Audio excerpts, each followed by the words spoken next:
Another thing we wish we could arrive here would be a break in the heat. Not expected to happen until tomorrow evening. Brian Goddard now with a check on the storm team forecast.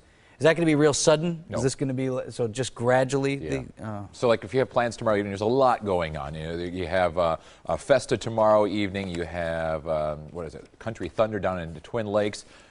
Summer Sounds in Cedarburg. It's not going to be all of a sudden, boom, it's cooler and drier. It's still going to be humid tomorrow evening, but you're going to gradually notice a change. Bookkeepers and odds makers are trying to figure out exactly what time that front will make its way here. Let's take a look at what's going on. I tell you, I feel like a meteorologist or a forecaster in Orlando, Florida this week. It's just this hot, humid weather, a few isolated pop-up showers in the afternoon, and it's going to happen once again today. Fortunately, we live in the great state of Wisconsin, and things change rapidly. It's all because of these fronts. They don't see cold fronts during the summer months in the southern states.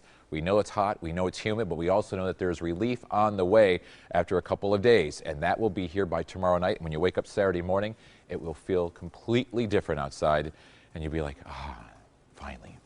But until then, we still have the heat, we have the high humidity, we have that heat advisory until 7 o'clock for most of the Badger State. Basically, once, like yesterday, Highway 29 and southward, all the way down to Chicagoland area. Feels like 101 in the shade in Fond du Lac, Sheboygan, Milwaukee, 100 in Kenosha, 103 in Racine, 102 in Whitewater. And we keep saying the shade because all temperatures every day of the year are taken in the shade for uniformity.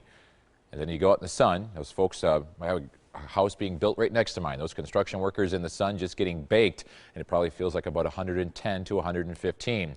Lows this morning weren't all that low. Almost 80 degrees once again here in Milwaukee. We get a couple of days like this every summer where you get those really hot and humid nights. If you don't have air conditioning, it's very uncomfortable. You have one more night, and then things start to get better. Here's convection at its finest. You have the heat, the humidity, those clouds beginning to build. There's no cold front helping this. This is just the power of the atmosphere with all the energy in it. And we'll see some of those isolated thunderstorms developing throughout the afternoon. Most of us don't see a drop of rain, but it's 93 with the dew point of 70.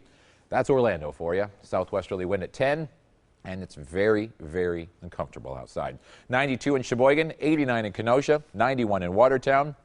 It stays sultry tomorrow, and we have a slight risk for severe weather here in the southeastern corner of the state as that front slides through late afternoon to the early evening hours. I think by this time tomorrow you will see some storms on the radar for central Wisconsin, and they work their way through here, and we all of a sudden need some rain. You get a couple of hot days, and things dry out. Then relief is on the way for the weekend, and we need it. These dew points in the lower 70s, it has been very uncomfortable. By the weekend, they will be in the 50s, and that, especially this time of the year, is very comfortable. So one more day after today, and then it starts to rise a little bit on Monday. You'll feel some more humidity, but nothing like this past week with another storm system on the way. Lows tonight, once again, uncomfortable, mid to upper 70s. Tomorrow, we're back into the low to mid 90s, but by mid-afternoon, look for those thunderstorms to start developing along the cold front. 94 degrees today. Heat indices as high as 106 in some places. Just a pop-up shower here or there.